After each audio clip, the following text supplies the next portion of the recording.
السلام علیکم دوستو. ایران کے خلاف امریکی اور اسرائیلی جارحیت مسلسل جاری ہے. آج صبح بھی اسرائیلی اور امریکی طیاروں نے ایران کے مختلف علاقوں میں بشمول تہران زبردست بمباری کی، لوگوں میں خوف و ہراس پھیلایا، اور اس کا ظاہر ہے حتمی مقصد یہی ہے کہ لوگوں کو خوفزدہ کر کے حکومت کے خلاف اٹھنے پر مجبور کیا جائے. لیکن کیا اس طرح ایران کی موجودہ حکومت کے خلاف، موجودہ نظام کے خلاف لوگ اٹھ کھڑے ہوں گے، جبکہ انہیں بالکل سامنے نظر آ رہا ہے کہ امریکہ اور اسرائیل کے عزائم کیا ہیں؟ اس تمام تر صورتحال میں بہت سارے لوگ دنیا بھر میں یہ سوال کر رہے ہیں کہ کیا دنیا کی دوسری بڑی اقتصادی قوت چین نے موجودہ تنازع میں ایران کی کوئی مدد کی ہے یا نہیں؟ کیا چین خاموش سفارتکاری ترک کر کے ایک زیادہ جارحانہ انداز اختیار کرے گا نہیں؟ اور کیا کیا ٹیکنالوجی، ڈیفنس ٹیکنالوجی چین نے ایران کو فراہم کی ہے؟ اور کیا اب چین ایک ایسی سچویشن میں ہے کہ وہ امریکہ کو بالواسطہ طریقے سے چیلنج کر سکے؟ یہ ہمارے آج کا بنیادی موضوع ہے، لیکن اس کے 3 بنیادی طور پہ مسائل پہ بات کریں گے. ایک تو یہ کہ ایران کے لیے چین کی فوجی معاونت کس حد تک ہے، کس حد تک چین اس وقت اس جنگ میں شامل ہے. دوسرا یہ کہ اگر آبنائے ہرمز اور آبنائے ملاکا مزید چند ہفتوں کے لیے بند رہیں تو اس کے تباہ کن نتائج کیا ہوں گے. اور ایک وہ تیسری بات کہ وہ نیا طریقہ کار جس کے تحت امریکہ نے انڈین اوشن میں ایک ایرانی بحری جہاز کو، جنگی جہاز کو نشانہ بنا کر ڈبو دیا ہے، اس کی وجہ سے کیا ایک نئی مثال قائم ہو گئی ہے، اور یہ کہ اس کے نتائج خاص طور پہ پاکستان جیسے ملکوں کے لیے کیا برآمد ہو سکتے ہیں.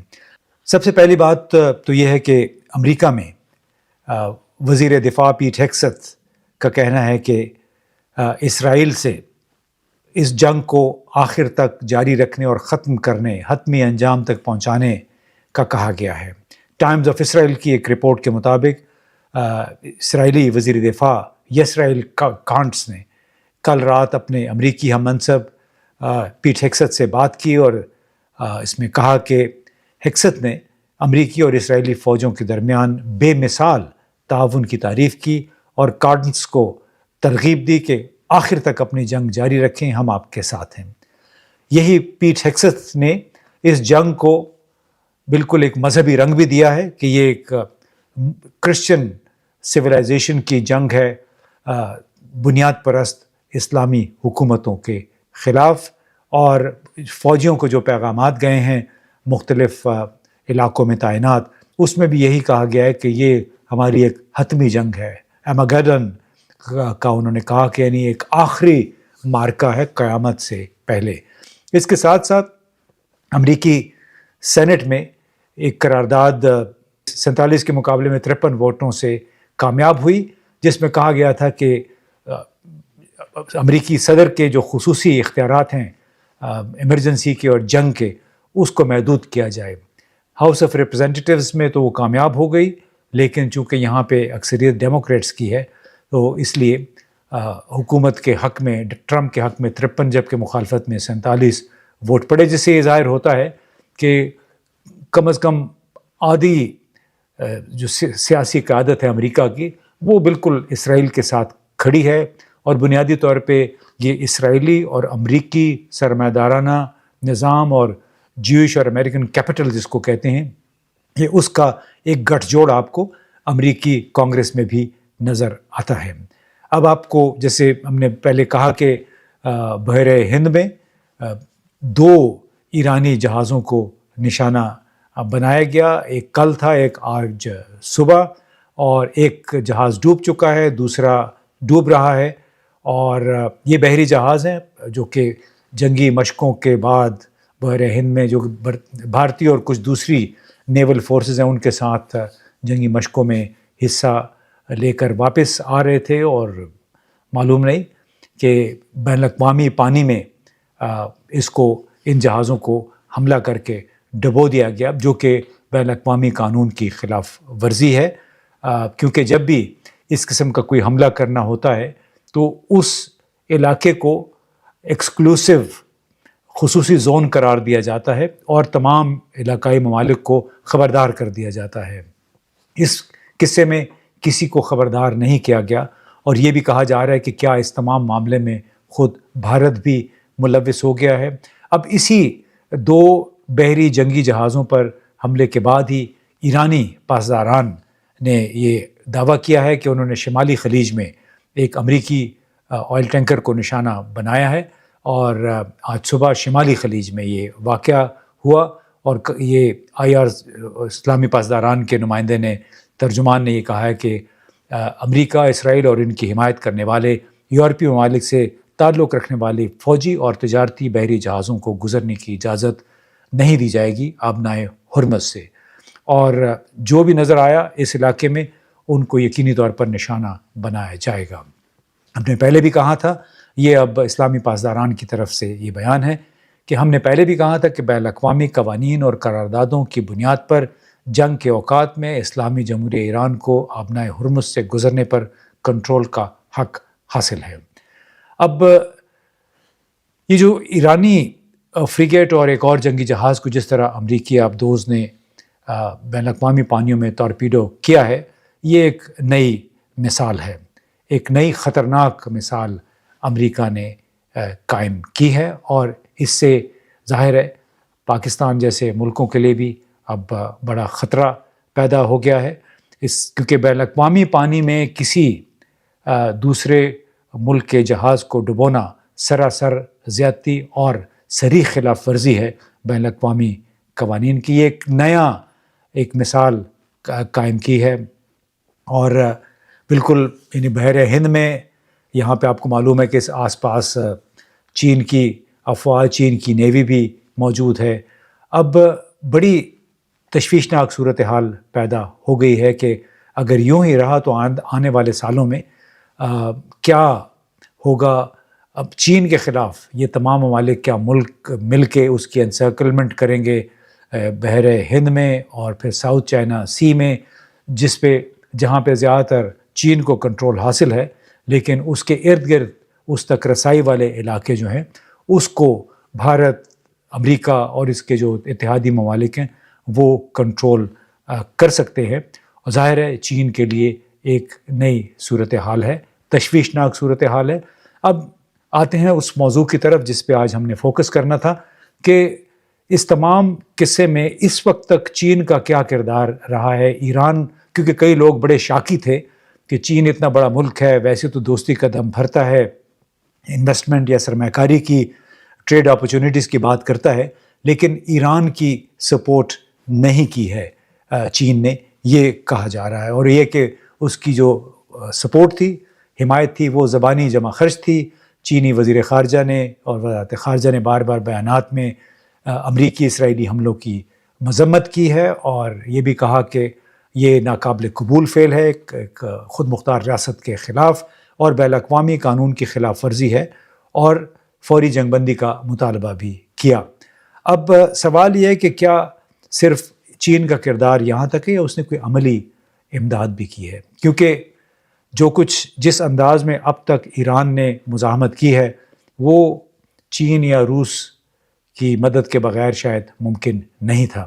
اب اگر آپ تاریخ کو دیکھیں تو کوئی 30 سالوں سے ایران اور چین بڑے مختلف سسٹمز پہ تعاون کر رہے ہیں، missile technology, anti ship systems, air defence systems, radars, navigation, satellite support. BeiDou, آپ کو پتہ ہے کہ بائیڈو چین کا سیٹلائٹ ہے، اس سے پہلے امریکی سیٹلائٹ نیویگیشن کے لیے استعمال کرتا تھا ایران، لیکن گزشتہ سال جو جنگ ہوئی تھی ایران، اسرائیل، امریکہ کی، اس کے بعد نیویگیشن کے لیے ایران نے اپنا تمام سسٹم جو ہے وہ سوئچ کر لیا تھا چین کے سیٹلائٹ جو نظام ہے، کمیونیکیشن سسٹم ہے بائیڈو پہ، اور ابھی تک اس پہ اس کا انحصار باقی ہے۔ اس طرح نیول پلیٹ فارمز پر بھی بہت ساری ان کے آپس میں تعاون ہوا ہے۔ اسٹیلتھ ڈرونز ایسے ڈرون جو کہ نہ دیکھے جا سکتے ہیں اور نہ ہی ان کے سگنلز کو جیم کیا جا سکتا ہے. اینٹی شپ چارلی 802 میزائل ہیں. سمندری بحری جہازوں کو نشانہ بنانے والے یہ میزائل ایران کے پاس ہے. پاکستان کے پاس بھی یہی چینی میزائل موجود ہیں. پھر سیٹلائٹ تصاویر، سیٹلائٹ معلومات، انٹیلیجنس ڈیٹا شیئرنگ اور خاص طور پہ انٹیلیجنس جو معلومات کا تبادلہ ہے، اور پھر ریئل ٹائم انفارمیشن بھی چین نے فراہم کی ہے. اس کے علاوہ آبدوزیں یعنی سب میرینز، ایران کی آبدوزیں اگرچہ مکمل طور پہ چینی ساختہ نہیں ہیں، اور اس کے آبدوز بیڑے میں روس سے حاصل کی گئی آبدوزیں بھی شامل ہیں. شمالی کوریا سے بھی اس نے کوئی آبدوزیں حاصل کی تھیں. جبکہ چین نے ایران کو میزائل ٹیکنالوجی کے میدان میں نمایاں مدد فراہم کی. جیسے میں نے پہلے کہا، C-802 اینٹی شپ میزائل، اور ماضی میں اہم اس کے علاوہ بھی ٹیکنیکل ٹیکنالوجی بھی، کرٹیکل ٹیکنالوجی اس کہتے ہیں، وہ بھی فراہم کرتا رہا. پھر بنیادی مینوفیکچرنگ جو ہے وہ روس اور چین دونوں نے مل کے فراہم کی ہے. ایٹمی آبدوزوں، بحری جہازوں کے جو نیویگیشن سسٹمز ہیں اور ان کے دفاعی نظام ہیں، ان کے لیے air radar, air defence systems میں بہت کچھ چین نے امداد کی ہے. اب آرانش 2 اور حدید 110 مثال کے طور پہ اسٹیلتھ ڈرون ہیں جن کو دیکھا نہیں جا سکتا، ڈیٹیکٹ نہیں کیا جا سکتا، جیم نہیں کیا جا سکتا. 450 کلومیٹر فی گھنٹہ سے زیادہ کی رفتار پہ یہ اڑ سکتے ہیں. حدید 110 کی رفتار 500 کلومیٹر فی گھنٹہ سے بھی زیادہ بتائی جاتی ہے. ایک اور بڑی امداد جو چین نے فراہم کی ہے وہ ہیں نیول مائنز، بارودی سرنگیں جو کہ سمندر میں بچھائی جاتی ہیں. بتایا جاتا ہے کہ ایران کے پاس کوئی 5000 کے قریب بارودی سرنگیں موجود ہیں جو کہ بنیادی طور پہ چین نے فراہم کی ہیں، اور یہ وہ بارودی سرنگیں ہیں جو کہ ایران آخری حربے کے طور پر استعمال کر سکتا ہے اگر آبنائے ہرمز کے مسئلے پہ جھگڑا شروع ہوا اور اس نے خود کو باقی اپنے علاقوں میں بے بس پایا، تو پھر آبنائے ہرمز سے آمد و رفت روکنے کے لیے وہاں پہ بارودی سرنگیں بھی ایران بچھا سکتا ہے. یہ بھی چین نے فراہم کی ہیں، اور اب کس حد تک یہ مشکل ثابت ہو سکتا ہے اب وہ دیکھتے ہیں، بعد میں اس پہ ذکر کرتے ہیں. اس کے علاوہ آپ نے دیکھا ہوگا کہ ایران نے اوسطاً کم از کم 300 ڈرون روزانہ استعمال کیے ہیں حالیہ جنگ میں، جس سے لگتا ہے کہ اس کے پاس ڈرونز کا ذخیرہ اور میزائلوں کا اچھا خاصا ہے. کیونکہ اگر نہ ہوتا تو اتنی بڑی تعداد میں روزانہ آج بھی جو تازہ ترین نویں ایک ویو میں اس نواں حملہ کیا ہے بڑی تعداد میں میزائلوں اور ڈرونز کی مدد سے، تو اس کا مطلب یہ ہے کہ اس کے پاس سٹاک ڈرونز کا اور میزائلوں کا اچھا خاصا موجود ہے. اور خاص طور پہ جب میرے خیال جون 2025 میں جنگ ہوئی، اس کے بعد اس نے چین اور روس کی مدد سے اپنے میزائل اور ڈرون پروڈکشن میں کو بہت زیادہ بڑھاوا دیا تھا ایسے ہی دن کے لیے. اب اینٹی شپ میزائل ٹیکنالوجی جیسے میں نے آپ سے کہا اس میں، اور جو ایران کے اپنے میزائل جو ہیں نور، نصر اور کوثر، یہ میزائل جو ہیں خلیج فارس میں ایران کی اس حکمت عملی کا اہم حصہ ہیں جس کا مقصد طاقتور بحری بیڑوں خصوصاً امریکی بحریوں کو دور رکھنا ہے. چین کے کوئی جدید سپرسونک اینٹی شپ میزائلوں کی ممکنہ فراہمی بھی ان میزائلوں کا حصہ ہو سکتی ہے، کہ عین ممکن ہے کہ انہوں نے جو سپرسونک اینٹی شپ یا جس کو کہتے ہیں ہائپرسونک جو میزائل ہیں جس کا توڑ کوئی اس وقت کم از کم اس وقت موجود نہیں ہے اسرائیل کے پاس، آئرن ڈوم جیسا جو اس کا نظام ہے اینٹی میزائل سسٹم، شاید وہ بھی اس کو انٹرسیپٹ نہیں کر سکتا ہے. یہ بنیادی ٹیکنالوجی بھی چین سے آئی ہے. پھر فضائی دفاع اور ریڈار ٹیکنالوجی جو مختلف نوعیت کے ریڈارز اور گنز وغیرہ ہیں، اس میں بہت ساری میزائل پروگرام میں بالواسطہ جو تکنیکی مدد ہے، ہو سکتا ہے پروڈکشن بھی وہاں پہ ہو رہی ہو. تو بنیادی طور پہ میں کہنا یہ چاہ رہا تھا کہ ایران کو چین نے مشکل وقتوں کے لیے بہت کچھ فراہم کر رکھا ہے، اور اگر ایران کو چین کی یہ ٹیکنیکل دفاعی امداد حاصل نہ ہوتی تو وہ اتنے زیادہ عرصے تک، خاص طور پہ 8 مہینے کے اندر اندر دوسری بڑی جنگ کا اس کو سامنا ہے. جون 2025 کے بعد فروری مارچ میں اس کو یہ ایک اور جنگ لڑنی پڑی ہے. دنیا کی سب سے بڑی طاقت امریکہ اور اس کے قریبی اتحادی اسرائیل، اور دونوں کے پاس بہت زیادہ اسلحہ موجود ہے. اب آتے ہیں آبنائے ہرمز اور آبنائے ملاکا کی بندش. آپ یہ دیکھ سکتے ہیں کہ آبنائے ہرمز مشرق وسطیٰ سے نکلنے والی عالمی تیل سپلائی کی سب سے اہم گزرگاہ ہے. کوئی 20-21 ملین بیرل تیل یہاں سے گزرتا ہے. دنیا کی جو ضروریات ہے کوئی 20% یہاں سے پوری ہوتی ہیں. مشرق وسطیٰ کا زیادہ تر جو تیل ہے وہ ادھر ہی سے گزرتا ہے. چین، جاپان، جنوبی کوریا اور دیگر ایشیائی معیشتیں اپنی توانائی کی ضروریات کے لیے خلیج فارس کے تیل اور قطر سے نکلنے والی گیس جو LNG پر بڑی حد تک انحصار کرتی ہیں.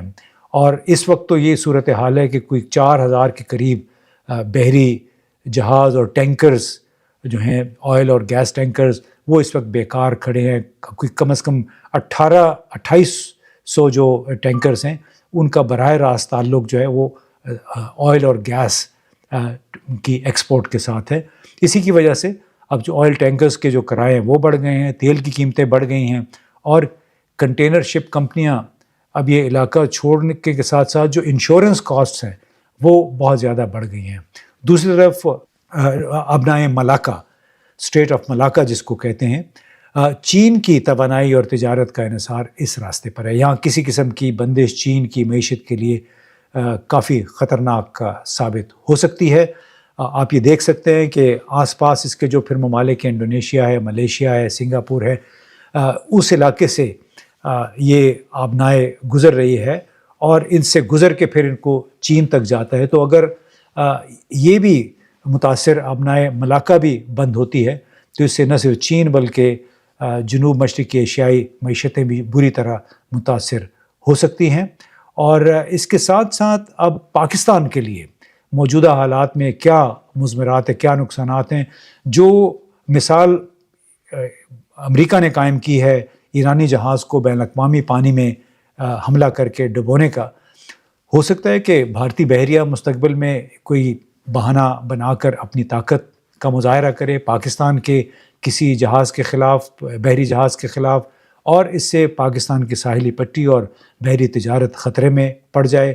آبنائے ملاکا، اسٹریٹ آف ملائکا جو ہے، اس کی چین اور جنوب مشرقی ایشیا سے پاکستان کے لیے درآمدات، فوجی ساز و سامان، مشینری، پام آئل کا انحصار بھی اسی راستے پر ہے. پاکستان کی اپنی بحری تجارت، خاص طور پر جو چین کو جو خصوصی فوجی ساز و سامان اور ٹیکنالوجی کے لیے بھی یہی آبنائے جو ہے وہ اہم کردار ادا کرتی ہے.